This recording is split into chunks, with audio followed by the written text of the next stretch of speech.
ربنا لا تؤاخذنا إن نسينا أو أخطأنا. الشيطان يعدكم الفقر ويأمركم بالفحشاء والله يعدكم مغفرة منه وفضلا والله واسع عليم. هل أتاك حديث الغاشية وجوه يومئذ خاشعة عاملة ناصبة تصلى نارا حامية تسقى من عين آنية ليس لهم طعام إلا من ضريع لا يسمن ولا يغني من جوع وجوه يومئذ ناعمة لسعيها راضية في جنة عالية لا تسمع فيها لاغية فيها عين جارية فيها سرر مرفوعة وأكواب موضوعة ونمارق مصفوفة وزرابي مبثوثة أفلا ينظرون إلى الإبل كيف خلقت وإلى السماء كيف رفعت وإلى الجبال كيف نصبت وإلى الأرض كيف سطحت فذكر إنما أنت مذكر لست عليهم بمسيطر إلا من تولى وكفر فيعذبه الله العذاب الأكبر إن إلينا إيابهم ثم إن علينا حسابهم. السلام عليكم ورحمة الله وبركاته. الحمد لله رب العالمين وبه نستعين على أمور الدنيا والدين والصلاة والسلام على أشرف الأنبياء والمرسلين نبينا محمد وعلى آله وأصحابه أجمعين ومن تبعهم بإحسان إلى يوم الدين أما بعد. Alhamdulillah, ma'asyiral muslimin jamaah Masjidil Salam yang dimuliakan Allah Subhanahu wa taala. Senantiasa kita bersyukur kepada Allah Subhanahu wa taala yang mana Allah Subhanahu wa taala juga terus-menerus memberikan nikmatnya kepada kita. Nikmat yang sangat banyak yang kita tidak akan mampu untuk menghitung betapa banyaknya nikmat yang Allah berikan kepada kita. Dan tentunya itu menjadikan kita harus banyak bersyukur kepadanya. Akan tetapi pada kenyataannya kebanyakan manusia itu tidak pandai bersyukur. Dan yang pandai bersyukur itu hanya sedikit saja di antara para manusia. Wa qalilun min ibadiyas syakur, dan amat sedikit dari para hamba itu yang pandai bersyukur. Termasuk di antara bentuk syukur bahwasanya ketika Allah Subhanahu wa taala memberikan sebuah nikmat kepada kita, maka di antara rukunnya itu kita harus mensyukuri dengan hati kita. Kita percaya, kita yakin bahwasanya iman ini datangnya dari Allah Subhanahu wa taala. Kita syukuri dengan lisan kita memuji Allah Subhanahu wa taala atas segala limpah nikmat yang Allah berikan kepada kita. Dan kita bersyukur dengan anggota badan kita yang mana nikmat itu yang kita rasakan kita jadikan sebagai sarana untuk semakin menambah ketaatan, semakin mendekatkan diri kepada Allah Subhanahu wa taala. Demikian juga kita memohon agar salawat dan salam semoga baginda Nabi Muhammad SAW, kepada keluarga beliau dan juga kepada para pengikutnya hingga hari kiamat kelak, dan mudah-mudahan kita semuanya termasuk di antara umat-umat yang menjadi pengikut Nabi Muhammad SAW. Baiklah para jemaah sekalian yang dimuliakan Allah Ta'ala, di malam hari ini insyaallah kita akan kembali melanjutkan pelajaran kita dari tafsir juz amma, yang mana kita masih di surat Al-Ghasyiyah. Surat Al-Ghasyiyah. Jadi insyaallah kita ingin masuk bagian terakhir dari surat Al-Ghasyiyah ini. Terakhir pada pertemuan yang lalu kita sampai kepada firman Allah Subhanahu wa taala yang mana Allah berfirman di sana, fadzakir innama anta mudzakir lasta 'alaihim bimusaitir. Yang sudah kita pelajari bahwasanya dari ayat tersebut Allah Subhanahu wa taala memerintahkan kepada Nabi Muhammad sallallahu alaihi wasallam agar beliau itu memberikan peringatan kepada umat manusia, karena memang tugas beliau adalah memberi peringatan. Dan Allah menegaskan lasta 'alaihim bimusaitir, yang maknanya bahwasanya Nabi Muhammad tidak memiliki otoritas, tidak memiliki kekuasaan untuk menjadikan seseorang itu menerima ataukah tidak dari peringatan yang diberikan. Adapun otoritas memberikan ya penerima atau hidayah, namanya hidayah taufik ini adalah semata-mata ada di tangan Allah Subhanahu wa taala. Dan Nabi Muhammad hanya bertugas menyampaikan, sedangkan yang memberikan hidayah adalah Allah Subhanahu wa taala. Sehingga ketika Nabi Muhammad SAW sangat berharap agar pamannya itu Abu Thalib yang telah membantu beliau dari kecilnya sampai dewasa, dan bahkan menolong beliau dari segala macam ya gangguan orang-orang kafir Quraisy, pamannya begitu membela, dan di akhir hayatnya beliau sangat ingin pamannya untuk masuk Islam, ya, tetapi kemudian Allah mentakdirkan bahwasanya pamannya tidak mau masuk Islam, sehingga Allah menyatakan innaka la tahdi man ahbabta walakinallahu yahdi man yasha. Sesungguhnya engkau tidak bisa memberikan hidayah kepada orang yang engkau cintai, tetapi Allah memberikan hidayah kepada siapa yang Dia kehendaki. Baiklah para jemaah sekalian yang dimuliakan Allah Subhanahu wa taala, sebagai tambahan faedah dari keterangan ini, bahwasanya Nabi Muhammad SAW itu ditugaskan sebagai pemberi peringatan, dan beliau tidak memiliki kemampuan, tidak memiliki kekuasaan untuk menjadikan seseorang itu menerima atau tidak. Yang mana penerimaan terhadap peringatan itu adalah di tangan Allah Subhanahu wa taala. Akan tetapi yang perlu diperhatikan para jemaah, bahwasanya ketika Nabi Muhammad SAW diperintahkan untuk memberikan peringatan seperti ini, maka kita lihat bahwasanya peringatan yang beliau lakukan itu bertiga-tiga. Ya, beliau memberikan peringatan bertiga-tiga. Ketika beliau SAW berdakwah di Makkah, maka dalam kondisi itu ya beliau dan para sahabatnya masih lemah, sehingga peringatan yang beliau sampaikan itu masih sebatas kepada peringatan lisan, memberitahukan, mengingatkan, memperingatkan mereka nanti ada yang namanya surga, ada yang namanya neraka, agar mereka itu sadar dan mereka mau beriman, meninggalkan penyembahan kepada berhala-berhala. Berbeda halnya ketika beliau sallallahu alaihi wasallam sudah hijrah ke Madinah. Di Mekah beliau ketika banyak dizalimi ya, dan para sahabat itu beliau tidak melawan. Ya, tidak melawan secara fisik. Beliau disakiti sampai beliau berdarah, ya, beliau ditimpuk dengan ya kotoran segala macam. Beliau tidak melawan secara fisik. Bahkan beliau memerintahkan para sahabat itu hijrah ke Habasyah 2 kali.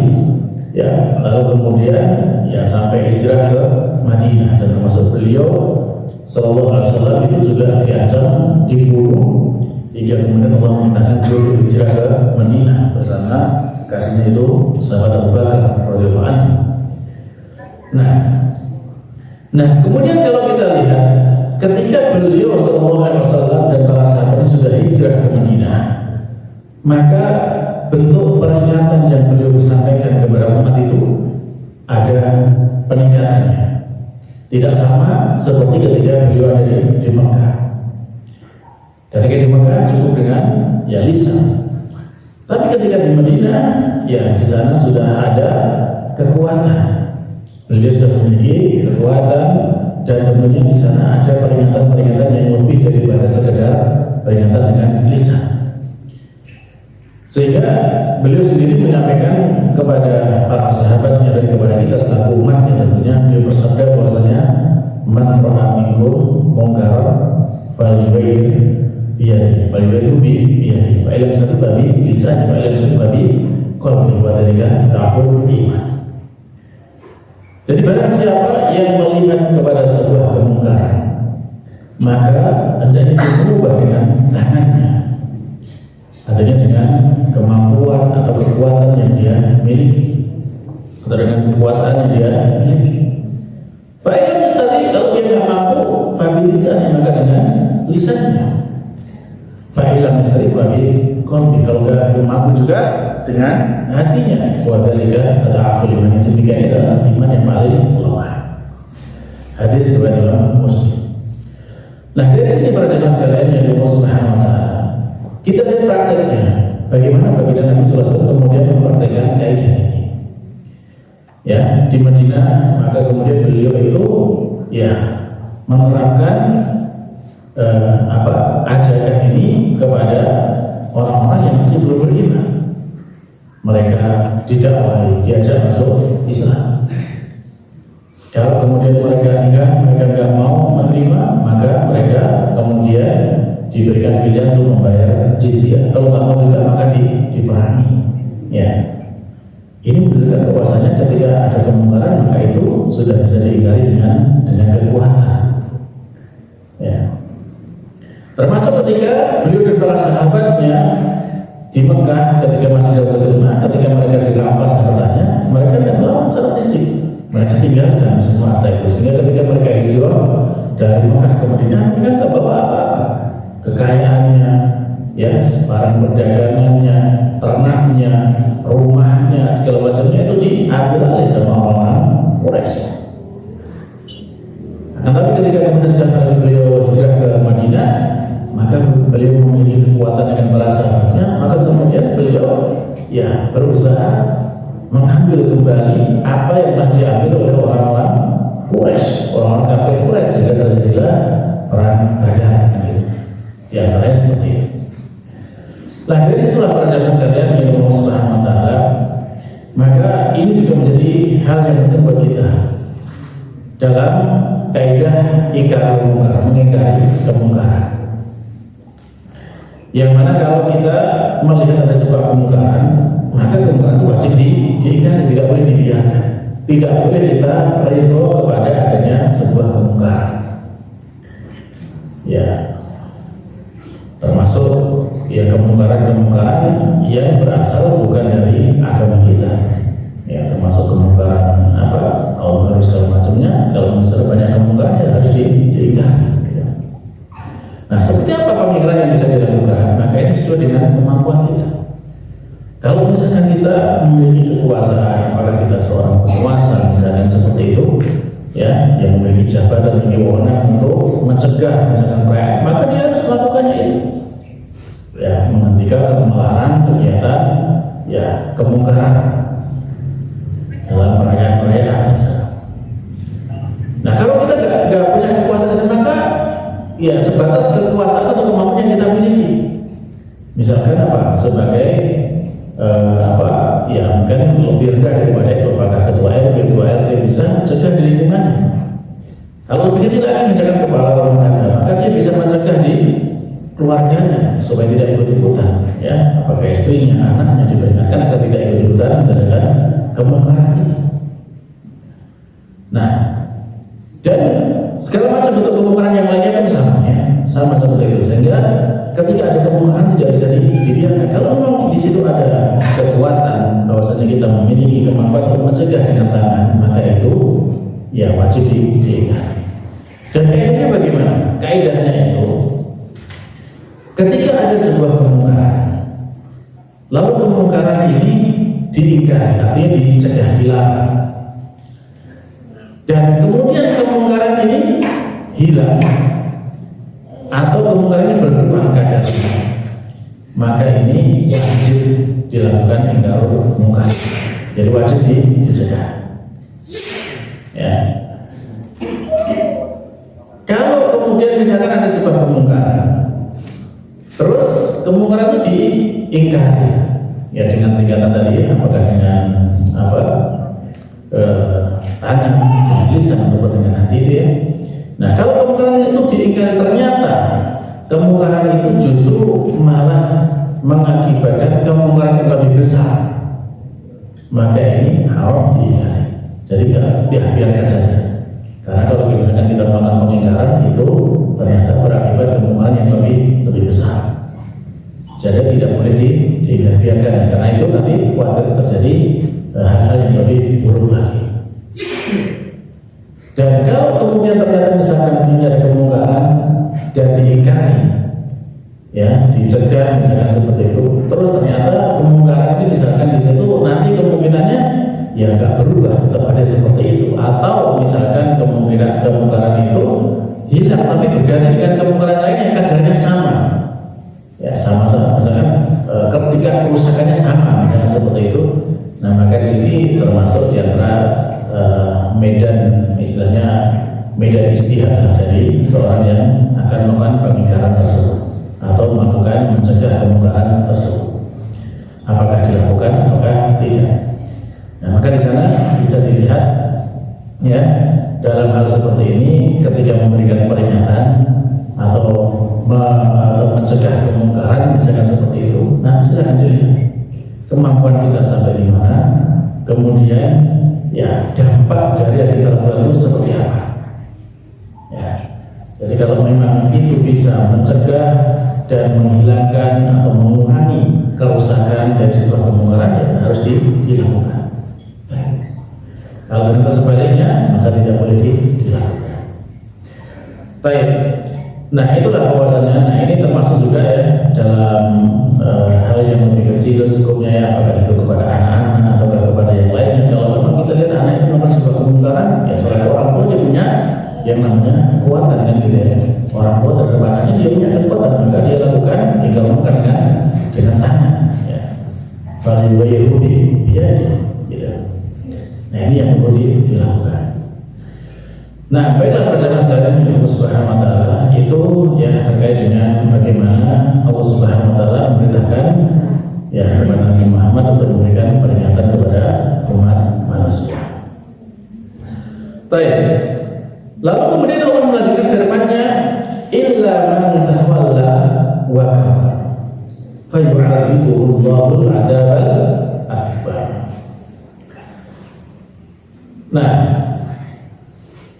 tadi di ayat sebelumnya Allah memerintahkan Nabi Muhammad agar memberi peringatan, karena Nabi Muhammad adalah tugasnya memberi peringatan, dan Nabi Muhammad tidak memiliki kemampuan yang menjadikan semua manusia menerima peringatan tersebut. Nah, lalu di sini ada pengecualian, kecuali orang yang berpaling dan kufur.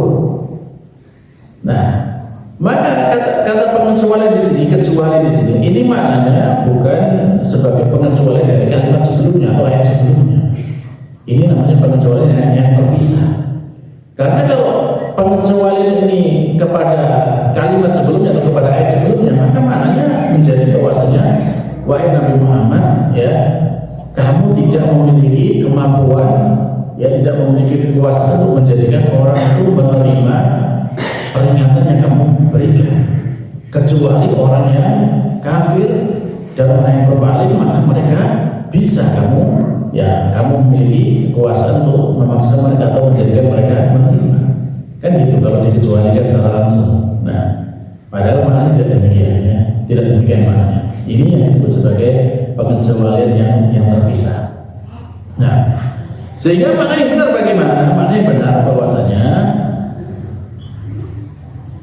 illa benar-benar bermakna akan tetapi, ya, akan tetapi, bukan kecuali, akan tetapi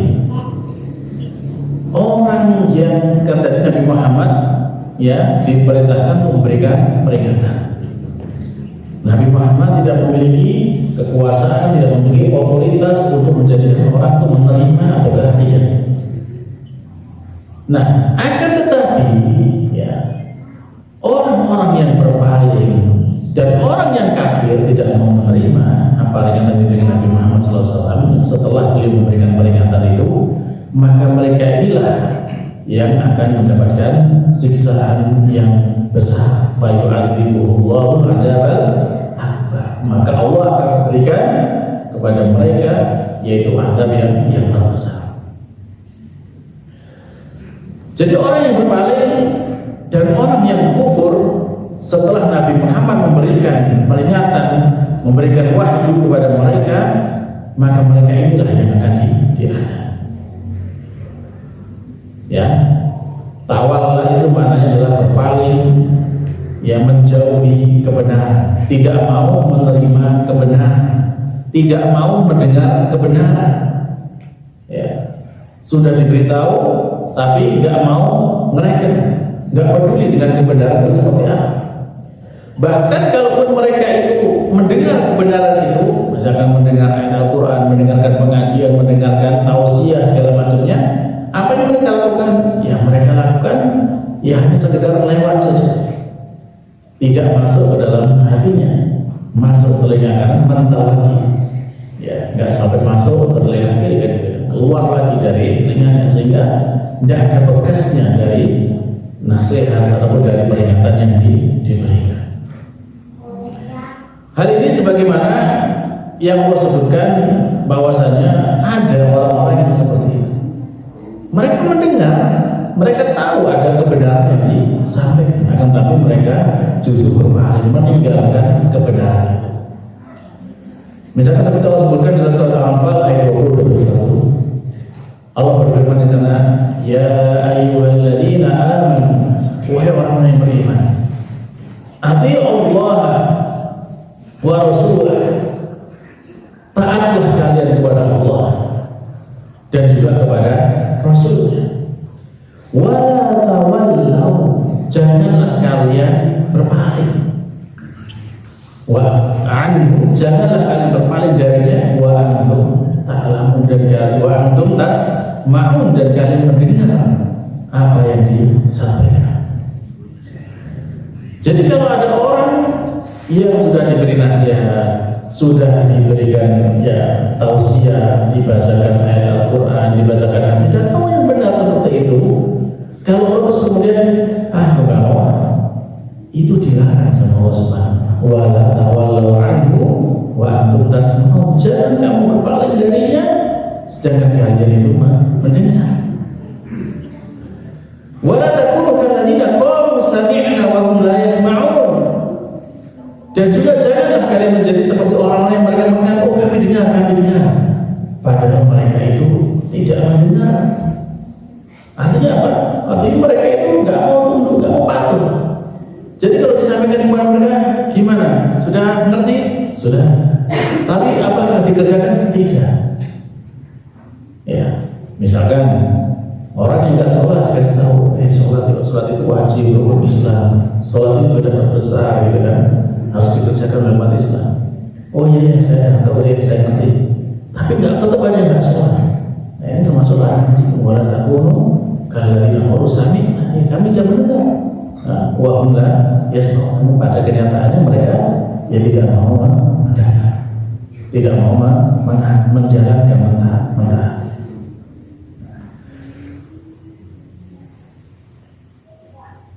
Jadi di sini para jamaah sekalian yang Allah Subhanahu wa ta'ala, ketika Allah memperingatkan atau ya menyampaikan firman illa man tawalla wa kafar, kecuali atau akan tapi orang-orang yang mereka berpaling dan orang-orang yang kufur itu, ya mereka inilah yang akan mendapatkan fayu'adzibuhullahu adzabal akbar.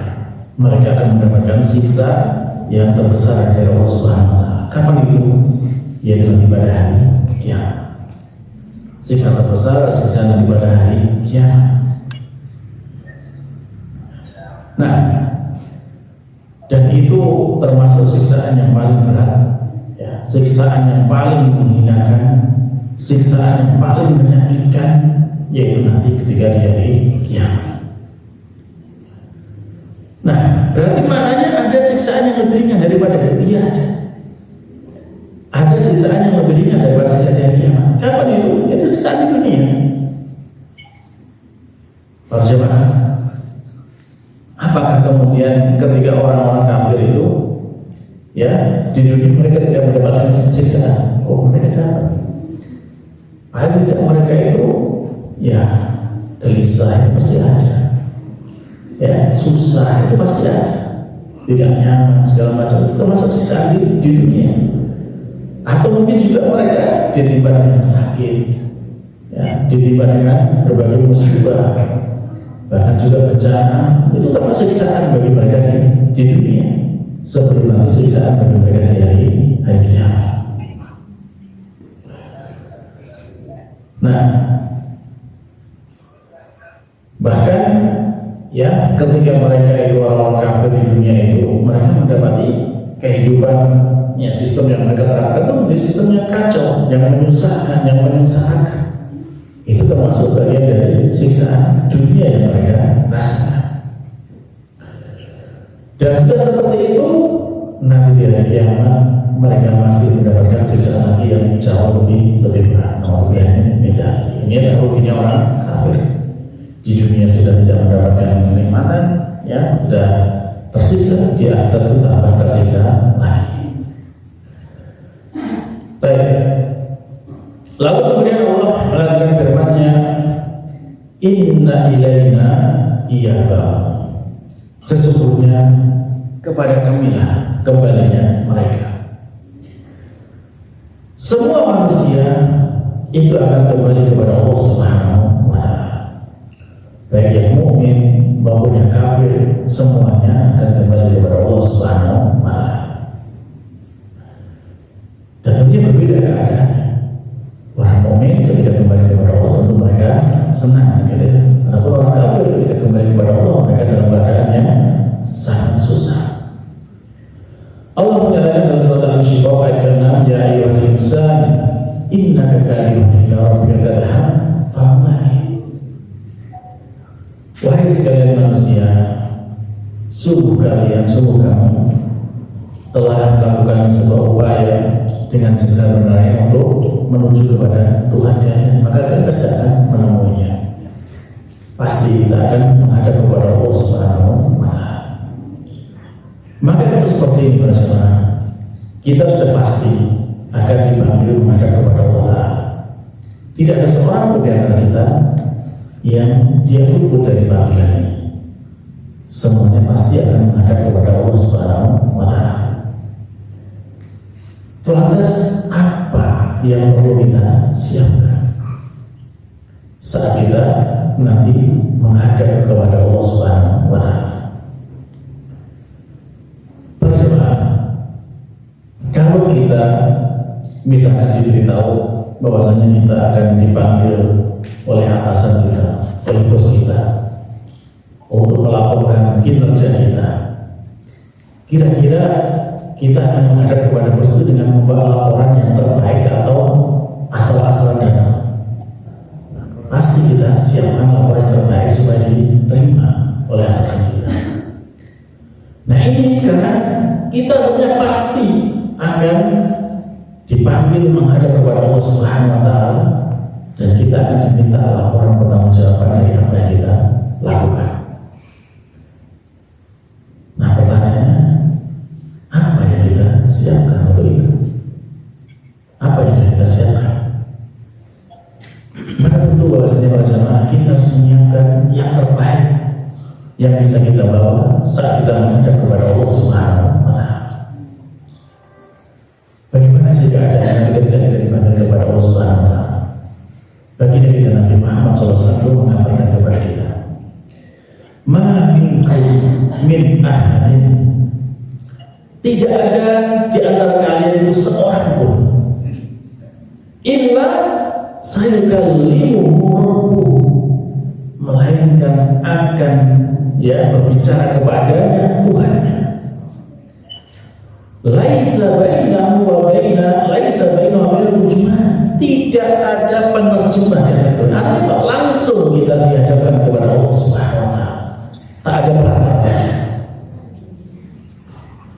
tidak ada perantara lagi. Nanti pada hari kiamat kita akan diminta pertanggungjawaban langsung dari Allah Subhanahu wa Ta'ala.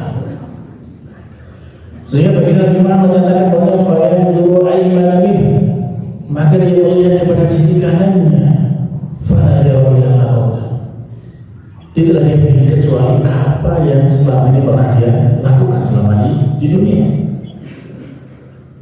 Wa yanzuru ash'ama min, lalu dia melihat kepada sisi kirinya, fala yara ila maqad, tidaklah dia melihat kecuali apa yang sudah dia lakukan. Jadi tidak ada yang tersembunyi lagi saat itu, semuanya dihadirkan, semuanya nampak dari apa yang kita lakukan. Wa yanzuru tilqa wajhi fala yara illa tilqa wajhi, dan kemudian dia melihat kepada di hadapan mukanya, maka di sana tidak dia melihat kecuali ada neraka di hadapan mukanya. Maka dia memberikan peringatan kepada kita, fattaqunna walau bisyikil tamr, takutlah kalian kepada neraka meskipun hanya dengan separuh kurma. Artinya kalau kita bisa menyelamatkan diri kita dengan sedekah separuh kurma saja, lakukan itu bisa. Jadi apapun yang bisa bermanfaat bagi kita untuk menyelamatkan diri kita dari neraka, maka lakukan. Banyak amalan yang bisa kita lakukan untuk menyelamatkan kita dari neraka. Nah, silakan dipilih amalan-amalan yang itu bisa kita lakukan, yang itu bisa menyelamatkan kita dari neraka. Jadi berdasarkan tadi berjamaah, kita nanti akan berdua-duaan di hadapan Allah Subhanahu wa Ta'ala. Dalam kondisi seperti itu berjamaah, tadi kita sudah melihat dalam hadis, saat kita melihat di sisi kanan, saat kita melihat di sisi kiri, semuanya nampak apa yang kita lakukan selama kita hidup di dunia. Maka akan dicek oleh Allah Subhanahu wa Ta'ala. Allah akan mengecek kamu telah berbuat yang demikian pada hari sekian, di tempat ini, tanggal ini, jam sekian, kamu lama ini. Ketika kita seperti itu, bisakah kita membantah bersama? Tidak bisa. Semuanya pasti kita akan mengakui. Benar, Pak. Saya telah melakukannya demikian dan demikian pada hari demikian dan demikian. Terus seperti itu hingga akhirnya seakan-akan manusia tidak putus asa. Sudah semua dosa sudah diungkap di sana. Tidak ada yang tersembunyi lagi satupun kesalahan yang kita lakukan selama di dunia. Maka bagi orang mukmin, ya, setelah mereka sudah mengakui segala macam dosa-dosanya, yang mereka sudah mengetahui segala macam dosa-dosanya, maka kemudian ini hiburan bagi orang mukmin bersama. Allah mengatakan kepada mereka bagaimana? Allah menyatakan bahwasanya qad satartuha 'alaika fid dunya wa ana aghfiruka al-yawm. Tentu ini kita harapkan bersama bahwasanya Allah menyatakan, sungguh saya dulu telah menutupi dosa-dosa itu atasmu selama di dunia, dan saya mengampuni dosa-dosa itu untukmu pada hari ini. Allah, tentu ini yang kita harapkan bersama. Bersama betapa banyak dosa yang kita lakukan. Agar kita tidak punya dosa? Tentu tidak ada. Tapi pertanyaannya, ketika kita punya dosa, apakah semua dosa kita lakukan? Tidak. Banyak dosa-dosa kita yang ditutupi oleh Allah Subhanahu wa Ta'ala. Tidak ada yang tahu kecuali kita dan Allah saja yang tahu. Nah, jika seperti ini keadaannya, maka ada harapan bagi kita selama dosa itu masih ditutup oleh Allah Subhanahu wa Ta'ala. Maka tentunya kita berharap nanti di akhirat Allah yang akan mengampuni semuanya. Artinya apa? Mengampuni itu Allah akan menghapus dan tidak menghukum dari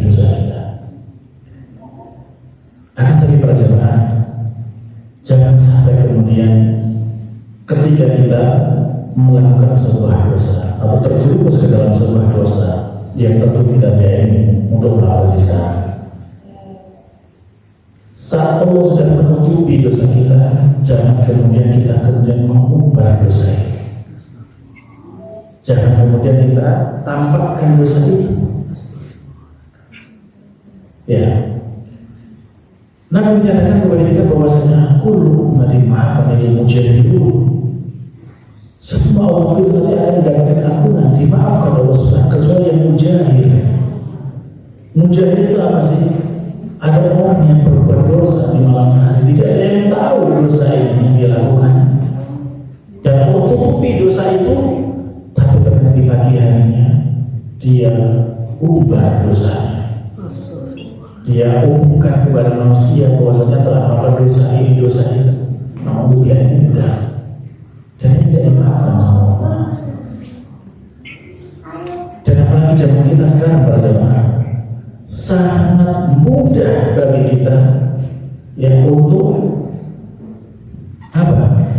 Menampakkan dosa itu dengan apa? Dengan medsos. Ya, betapa banyak kita lihat orang sekarang, ya, ketika melakukan maksiat mungkin tidak ada yang tahu, tapi dia bikin status sedang melakukan maksiat ini, jadi semua orang tahu. Dan termasuk kelompok mujahid tadi. Atau mungkin juga, ya, kita lihat mungkin ada orang yang telah berbuat dosa sekian puluh tahun yang lalu, mungkin di masa mudanya dia, masa SMA, tidak ada yang tahu gitu kan. Ketika dia sudah tua, ternyata dia terus komen di statusnya orang, oh dulu saya juga melakukan seperti itu. Alhamdulillah, sudah sekian lama ditutup sama Allah, dia buka. Nah, ini adalah tentu sudah hal yang sangat kita khawatirkan. Jadi sudah para jemaah, kalau memang kita punya dosa, yakinlah kita punya dosa. Tidak ada dari kita yang bebas dari dosa. Dan kalau memang dosa yang ditutup sama Allah, jangan kita buka. Sudah nanti Allah Subhanahu Wa Taala masih memberikan ampunan kepada kita di hari kiamat. Karena kalau sudah kita buka itu ternyata Allah tidak memberikan ampunan di sana. Tapi para jemaah, jadi itulah bahwasanya ketika Allah Subhanahu Wa Taala menutupi dosa-dosa kita, ya maka harapan kita bahwasanya nanti Allah akan mengampuni dosa kita di hari kiamat. Dan tentunya masalah itu ya terus kita lakukan muhasabah, kita lakukan ya taubat dari dosa yang kita lakukan, ya dengan taubat dengan syarat-syaratnya, yang mana kalau memang itu dosa ya segera kita menyesal, kemudian segera kita tinggalkan dosa itu dan kita bertekad tidak mengulangi lagi, ya. Dan kemudian juga kita perbanyak amal-amal soleh yang itu bisa menjadi penghapus dari dosa-dosa yang kita lakukan. Innal hasanat yudhibnas sayyi'at. Sesungguhnya kebaikan-kebaikan itu akan menghapuskan keburukan. Jadi itulah para jemaah.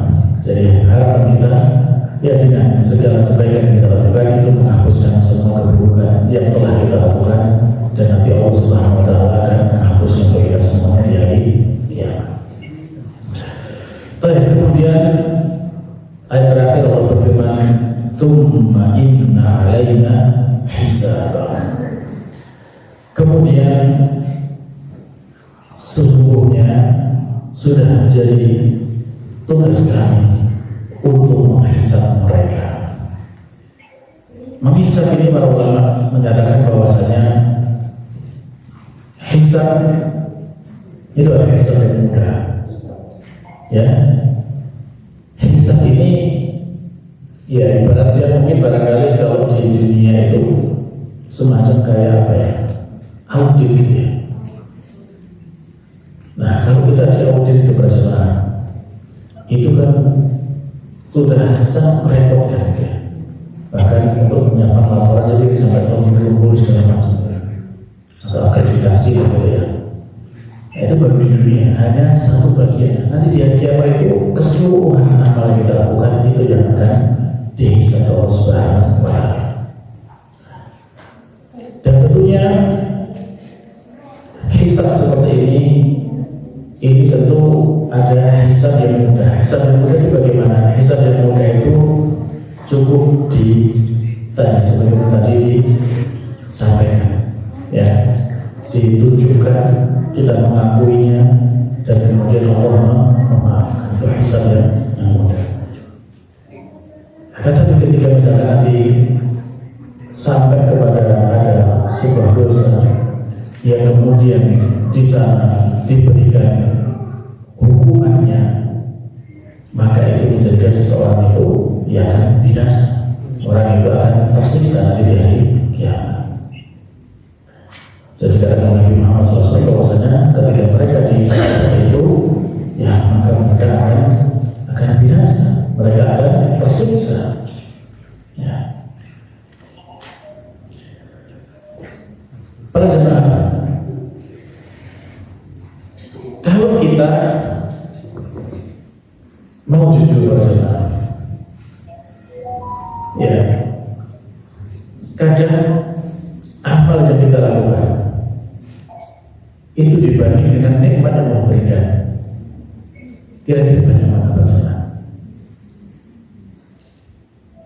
Banyak mana amal yang kita lakukan dengan nikmat yang Allah berikan? Ya tentu tidak bisa dibanding, ya. Sehingga ketika nanti misalkan Allah menghitung, ya, memberikan munakosah di hari kiamat, bahwasanya setiap nikmat itu kan misalkan seperti dalam surat At-Takasur, ya, sumalatus aluna yaumaidin naik. Setiap nikmat itu akan diminta pertanggungjawabannya pada hari kiamat. Misalkan ditanya nikmat mata, nikmat bisa melihat. Kalau itu misalkan diuji, dites, gitu. Nikmat mata ini banyak mana kita gunakan untuk hal yang baik, hal yang manfaat, atau hal yang tidak manfaat, atau hal yang dosa. Terus kalau seperti itu, sebenarnya nikmat mata saja tanpa kita gunakan untuk maksiat, itu sudahkah kemudian kita mensyukurinya dengan amal-amal yang bisa kita gunakan untuk, ya, menebus nikmat mata itu? Ya tentunya sangat sedikit amal kita untuk menebus masalah. Sehingga disebutkan di dalam hadis yang lainnya, ketika seseorang itu tidak akan masuk surga dengan amalnya kecuali dengan rahmat Allah Subhanahu wa Ta'ala. Sebab di sana ada yang, ya, dari mata terdahulu tentunya mereka nggak terima. Nah, dia nggak terima karena apa? Karena selama hidupnya, ya, dia hidupnya itu siangnya semuanya untuk puasa, malamnya semuanya untuk sholat ibadah. Tapi ketika semua amal itu ditimbang dengan nikmat mata saja, itu sudah tidak mencukupi, masih besar nikmat mata. Sehingga tentunya dengan nikmat seperti ini, ya, kita harusnya, ya, bersyukur, gitu, ya. Dan tentunya nikmat yang lainnya banyak. Kita bisa bernafas, kita, ya, bisa berbicara, kita bisa tidur, kita bisa makan, kita bisa minum, ya, dan banyak sekali nikmat yang bisa kita lakukan. Sehingga pertanyaannya, dengan semua nikmat itu, seperti apa ketaatan yang bisa kita lakukan?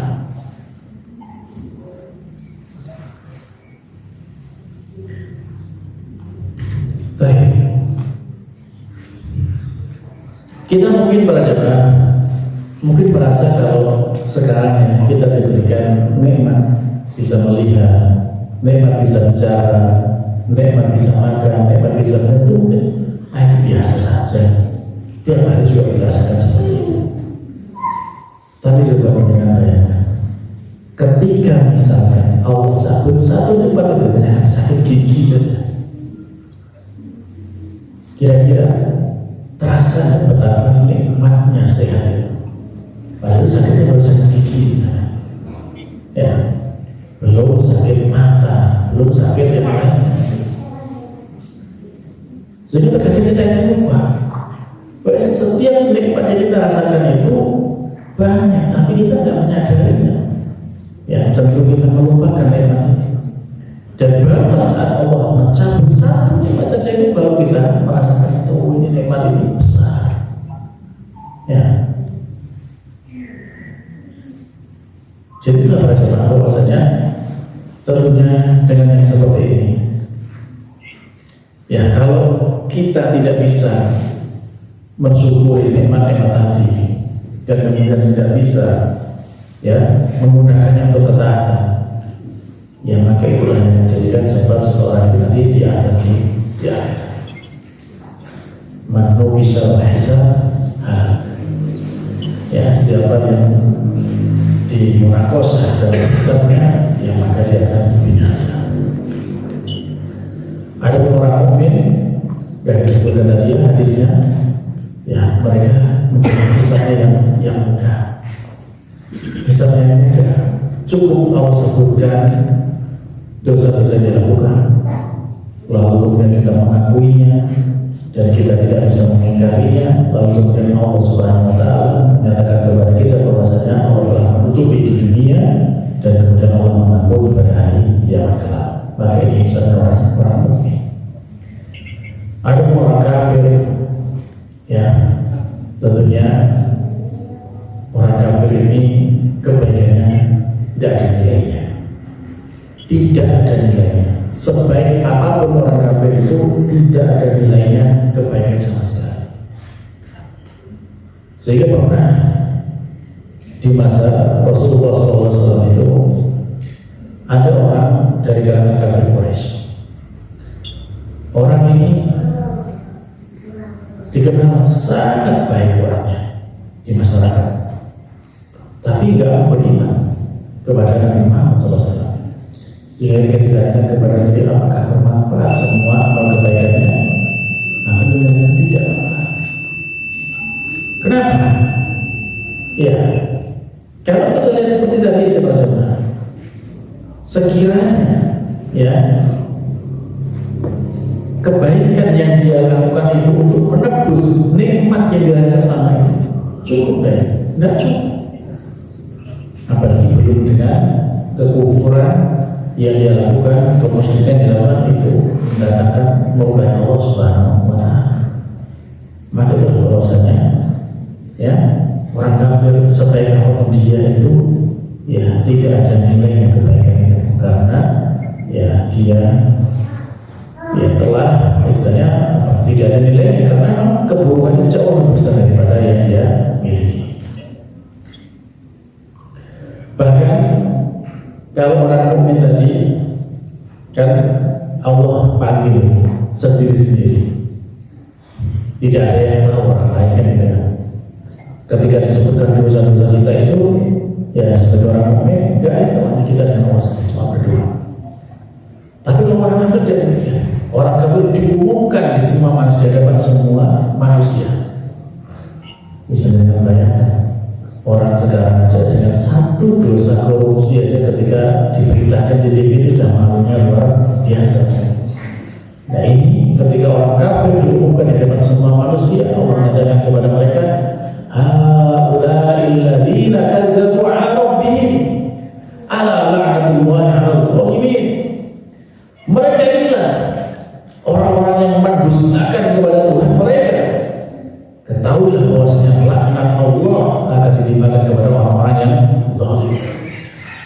Tentu betapa hancurnya perasaan di hadapan semua manusia diumumkan seperti itu, dan vonisnya jelas akan diadab oleh Allah Subhanahu wa Ta'ala. Surat ayat ke-18.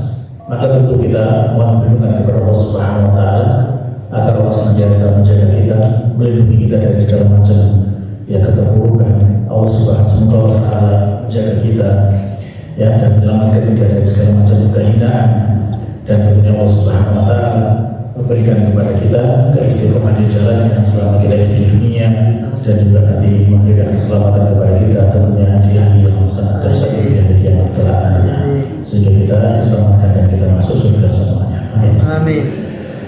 Baik para jemaah, mungkin ini tadi selesai kita dari surat Al-Ghasyiyah, dan insyaallah pada pertemuan berikutnya kita masuk kepada surat Al-Fajr. Demikian yang bisa kita sampaikan karena sekarang masuk waktu Isya, maka kita akhiri dengan doa untuk majelis. Subhanallahumma rabbana wa bihamdika asyhadu an la ilaha illa anta astaghfiruka wa atubu ilaik. Assalamualaikum warahmatullahi wabarakatuh.